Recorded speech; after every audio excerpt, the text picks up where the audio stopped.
విజయవాడలో సుధాకర్ బాబు అని ఒక దైవజనుడు ఉంటాడు. ఆయన ఏమన్నాడంటే, కొత్త సంవత్సరంలో బట్టలు కాదు మారాల్సింది, కొత్త సంవత్సరంలో క్యాలెండర్లు కాదు మారాల్సింది, కొత్త సంవత్సరంలో బ్రతుకులు మారాలి అని అన్నాడు. బ్రతుకులు ఏం కావాలి? మారాలి. జీవితాలు మారాలి. అప్పుడే కొత్త సంవత్సరానికి అర్థం. కొత్త సంవత్సరంలో ప్రవేశించి మళ్ళీ పాత అలవాట్లు ఉన్నట్లయితే ఈ కొత్త సంవత్సరానికి విలువే లేదు అని చెప్పేసి ఆయన అన్నాడు. కాబట్టి ఈ సమయంలో ఏంటంటే తెలుసా, మనం చదువుకున్నటువంటి భాగంలో అక్కడ ఒక మాట ఉంది, కొత్తగా జన్మించిన శిశువులను పోలిన వారై.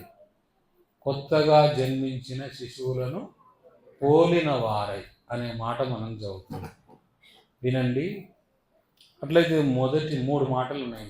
ఇందులో 3 మాటలు ఉన్నాయి, 3 వచనాల్లో, అంతకంటే ఎక్కువ ఏం లేవు. అంటే 3 వచనాల్లో 3 మాటలు ప్రధానంగా, అందులో ఇంకా కొన్ని ఇమిడి ఉన్నాయి.